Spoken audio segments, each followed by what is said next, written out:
Imagine, if you will, the sound of silence in a Chinese village at dinner time, 1960. No clatter of chopsticks against bowls. No children's laughter echoing from courtyards.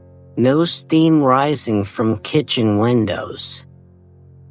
Just the hollow whisper of wind through empty granaries and the soft shuffle of feet too weak to lift properly from dusty paths. This is the story that textbooks often skip, the tragedy that political rhetoric tried to bury, and the human catastrophe that cost more lives than both world wars combined. This is the Great Chinese Famine of 1959 to 1961, a disaster born not from drought or flood, but from the dangerous collision between utopian dreams and stubborn reality. The Great Leap Forward sounded so promising on paper.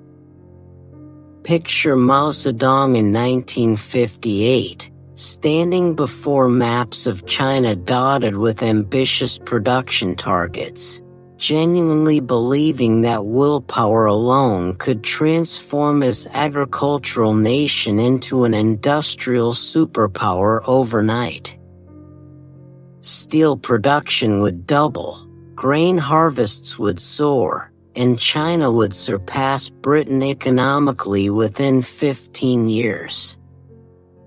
The plan had the breathless optimism of a startup pitch and roughly the same relationship with feasibility. What could go wrong when peasants who had spent centuries perfecting rice cultivation were suddenly ordered to build backyard blast furnaces instead of tending their crops? The answer, it turned out, was everything. In villages across China, farmers found themselves melting down their cooking pots and agricultural tools to meet impossible steel quotas, producing metal so brittle it crumbled in your hands. Meanwhile, their rice paddies, neglected for the greater glory of industrial revolution, withered under the same autumn sun that had nourished harvests for millennia. But perhaps the most tragic irony was how this disaster was amplified by the very system designed to prevent it. Local party officials, trapped between impossible targets from Beijing and the stubborn reality of failed crops, chose career survival over truth. They reported bumper harvests that existed only in fabricated statistics, inflated grain production figures that would have impressed even the most creative accountants, and painted pictures of agricultural abundance while villagers began boiling tree bark for soup.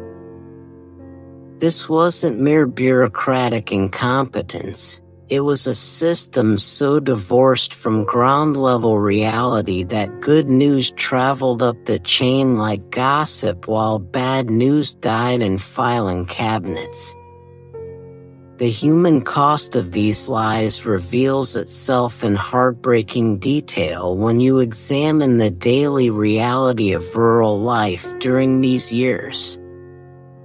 Mrs. Chen, a farmer's wife in Anhui Province, might wake each morning wondering which of her children would be strong enough for another day.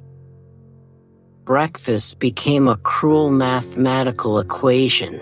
Divide nothing by 5 mouths and somehow make it sustain life until dinner, which would involve the same impossible calculation. Villagers learned to distinguish between the various stages of starvation, the initial gnawing hunger, the strange lightness that followed, the swelling that made faces unrecognizable, and finally the peculiar peace that settled over those too weak to continue. Children, with their faster metabolisms and smaller reserves, suffered first and most visibly. Schools became silent not from discipline but from absence, as families kept their weakest members close, rationing not just food but hope itself.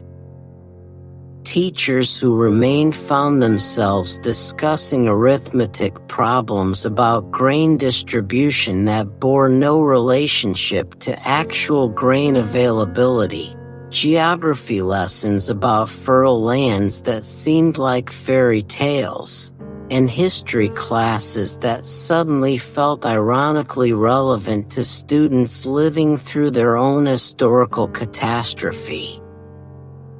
The isolation of rural communities during this period intensified their suffering in ways that urban populations never fully understood. While cities received priority in food distribution, what little remained after fictional surpluses were exported or stored for political reasons, villages became invisible islands of desperation. Communication with the outside world was limited, travel was restricted, and even when news of the crisis eventually reached higher authorities, the same political mechanisms that had created the disaster made rapid response nearly impossible. What makes this tragedy particularly haunting is how it was hidden in plain sight.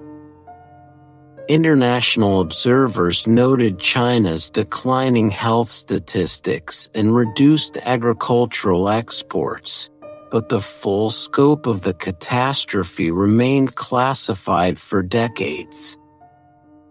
Soviet advisors were quietly withdrawn. Foreign journalists were shown model communes that bore no resemblance to typical rural conditions.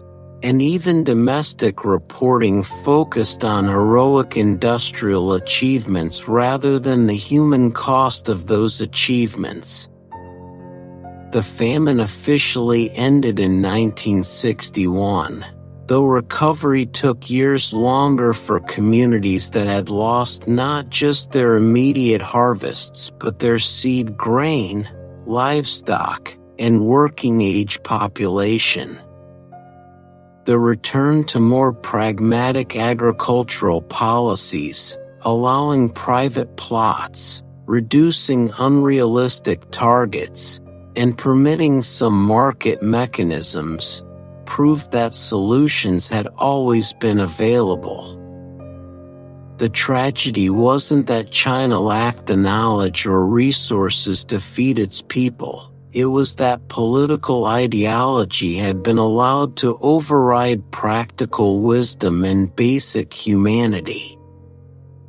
By conservative estimates, between 15 and 30 million people died during these 3 years, numbers so vast they become almost meaningless until you remember that each represents someone's grandmother who never complained about being hungry, someone's father who gave his last bowl of grain to his children, someone's baby who simply stopped crying one morning. These weren't casualties of war or natural disaster, they were the victims of administrative overconfidence and the dangerous gap between revolutionary enthusiasm and agricultural reality. The Great Chinese Famine teaches us that the most dangerous famines aren't always caused by too little rain or too many locusts. Sometimes they're caused by too much certainty in the face of complexity, too much ideology in the face of practical need, and too little willingness to admit when grand plans are failing real people. In the end, the Earth doesn't care about production targets or revolutionary fervor. It only responds to careful cultivation, patient observation, and the humble wisdom of farmers who understand that feeding people is both simpler and more complicated than any political theory can capture.